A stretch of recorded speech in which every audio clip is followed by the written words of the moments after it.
All India first rank, अगर मैं marks की बात करूं तो कितने मार्क्स स्कोर हो सकते हैं ऑल इंडिया फर्स्ट रैंक में? ये लेटेस्ट रिपोर्ट के अनुसार आपने देखा होगा 680 प्लस मार्क्स, 680 से भी ज्यादा थे। बट क्योंकि ये अटेम्प्ट इजिएस्ट अटेम्प्ट्स में से एक काउंट होता है comparatively as compare to other attempts, बच्चों को ये भी डिफिकल्ट लगा जो नहीं पढ़ा। बट यूजुअली ऐसे अटेम्प्ट में जहां पे धड़ल्ले से बच्चे पास किए जाते हैं 680 मार्क्स, 85% मार्क्स आते हैं। सोचो, अब अगर मैं किसी डिफिकल्ट अटेम्प्ट की बात करूं जहां पे रिजल्ट 10% या उससे भी नीचे रहता है, मैं अपने ही अटेम्प्ट की बात करता हूं जहां पे मैंने ऑल इंडिया रैंक स्कोर करी थी। Yes, it was all India rank 46, not all India rank 1। But उस अटेम्प्ट में डियर, मैं आपको एक रिजल्ट बताता हूं, एनालिसिस बताता हूं, एक डेटा देता हूं। 10 से 12,000 स्टूडेंट्स थे और उसमें से 780 स्टूडेंट समथिंग पास हुए थे, 800 से कम बच्चे पास हुए थे। रिजल्ट निकालो कितना बैठता है?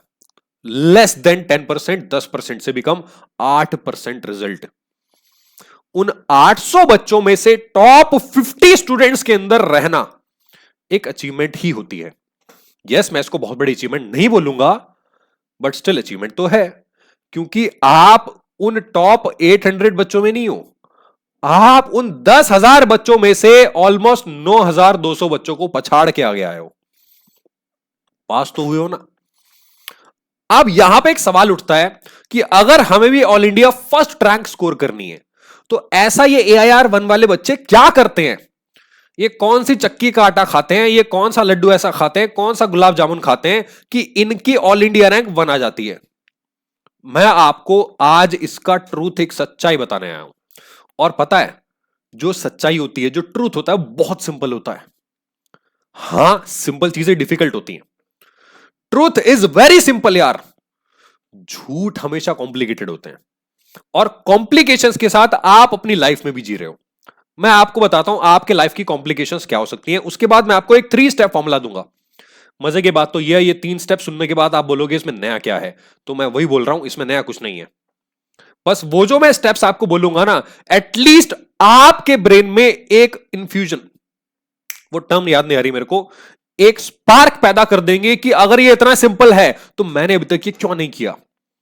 तो उस डिलेमा से निकालने के लिए मैं आपको पहले कंफ्यूजन बताता हूं, आप कौन से कंफ्यूजन में जी रहे हो। मेरे पास लिटरली रोज कॉल्स आती हैं, सर मुझे फाइनेंशियल प्रॉब्लम्स है, सर मेरे पेरेंट्स सपोर्टिव नहीं है। लड़कियों की स्पेशली ये प्रॉब्लम आती है 25-26 की एज के बाद, शादी शादी शादी। इंटर क्वालिफाई भी हो गया फिर भी शादी। ठीक है, मतलब चांस नहीं दिया जा रहा उनको पढ़ने का। हाँ, वो बोल रहे हैं शादी के बाद पढ़ लेना, but if a girl wants to do कि मुझे शादी से पहले मुझे फाइनल क्वालिफाई करना है या कुछ करना है, मतलब उनको करने नहीं दिया जा रहा है। एट द सेम टाइम जो आदमी लोग हैं, जो मेल कैटेगरी है, उसके साथ प्रॉब्लम है, उसकी जैसे जैसे एज ऊपर जाती है उसके ऊपर रिस्पॉन्सिबिलिटीज आनी स्टार्ट हो जाती हैं, उसके ऊपर अलग टाइप के मेंटल प्रेशर है, लड़कियों के ऊपर अलग टाइप के मेंटल प्रेशर है। दोनों कैटेगरी में एक ही प्रॉब्लम है, और वो प्रॉब्लम है डियर आपके एम, आपके गोल की। ठीक है, वो गोल की प्रॉब्लम क्या है मैं आपको एक छोटे से उदाहरण से बताता हूं, जो मैंने टैकल करके ऑल इंडिया रैंक स्कोर करी थी। और अगर आप उसको टैकल कर लोगे, हां मुझे टैकल करने के लिए काफी टाइम लग गया, बट क्योंकि मैं एक्सपीरियंस जब शेयर करता हूं बच्चों को, बच्चे रिलेट कर पाते हैं, आप भी रिलेट करोगे, आपको समझ में आ जाएगा। बहुत सिंपल तरीके से बताऊंगा। आपने अगर ओलंपिक्स के गेम्स देखे, एक छोटा सा उदाहरण दे रहा हूं, अगर आपने ओलंपिक्स के गेम्स देखे, ओलंपिक्स के गेम्स होते हैं ना, तो वहां पे गेम होता है आर्चरी का, देखा आपने, तीरंदाजी। आर्चरी के गेम में आप कभी भी ध्यान से ऑब्जर्व करना, अगर आपने ऑब्जर्व नहीं किया मैं बताता हूं, अगर उनको एक सीधा निशाना लगाना है और हवा का रुख 0 है, हवा चलती है ना आर्चरी में, तीर हवा चलने से इधर उधर डिस्टर्ब हो जाता है। अगर हवा नहीं चल रही है तब भी तीरंदाज क्या करता है, बिना हवा के वो सीधा निशाना नहीं लगाता। सर ये क्या बात हुई, उसको जहां निशाना लगाना है, एम है, गोले, वहीं तो लगाएगा, नहीं लगाता। यही सच्चाई है। वो जब भी उसको निशाना लगाना होता है, specially when it comes to long range तीरंदाजी, लॉन्ग रेंज का मतलब मान लो उसको 100 मीटर 200 मीटर दूर तीर मारना है। अब जब वो अपने निशाने को देख रहा है, डियर सामने निशाना है, वो कभी भी सामने निशाना नहीं लगाता, वो निशाना लगाता है थोड़ी सी ऊपर। उसका रीजन मैं आपको बताता हूं। अगर ये एक निशाना है, ये यहां पे टारगेट है, गोल है, और तीर अंदाज यहां से तीर छोड़ता है, तो डियर तीर जाके यहां पे नहीं लगता, वो तीर थोड़ा सा ऊपर की तरफ बेंड करके छोड़ता है, मतलब वो एम को ऊपर रखता है। और जब वो अपने एम को ऊपर रखता है ना, तो तीर जब वहां तक पहुंच रहा होता है डियर, तो ग्रेविटी उसको नीचे खींचती है और वो तब जाके निशाने पे लगता है। क्या आपको पॉइंट समझ में आया? क्या आपको सेंस समझ में आया? मतलब सिंपल लैंग्वेज में, अगर एक छोटे से गेम के अंदर इतनी सी बात का ध्यान रखा जा रहा है ग्रेविटी का, कि वो निशाना लगाने के लिए अपनी हवा के रुख के हिसाब से तीर को थोड़ा सा ऊपर जो है वार करे और तब जाके वो निशाने पे लगे। अब सेम वे में अगर मान लो हवा चल रही है, राइट है लेफ्ट की, अगर राइट की हवा है तो वो तीर को थोड़ा लेफ्ट में छोड़ेगा ताकि राइट होते होते वो अपने आप निशाने पे चला जाए। अगर हवा लेफ्ट की चल रही है तो तीर को थोड़ा सा राइट की ओर मुड़ेगा और ऊपर भी रखेगा ताकि निशाने पे जाके तीर फिर से लेफ्ट की तरफ मुड़ के अपने आप निशाने पे लग जाए। यस, ये चीज एक्सपीरियंस से आती है। अब यहां पे जो एक्सपीरियंस है वो मैं आपको देने वाला हूं, हवा का रुख कैसे बदलता है।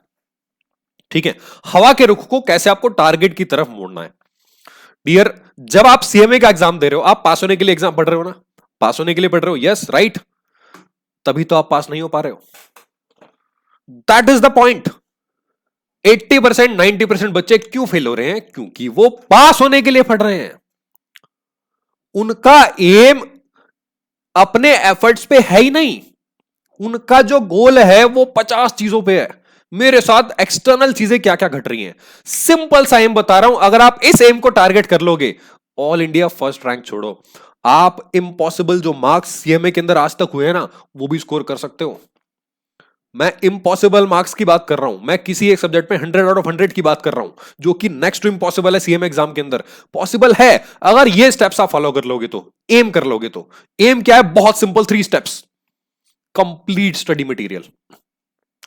आप, मैं कह रहा हूं स्टडी मटेरियल नहीं भी उठाते हो, आप जिस फैकल्टी से पढ़ रहे हो, मान लो आपने ये बुक उठा ली, इस बुक को कंप्लीट करो ना यार।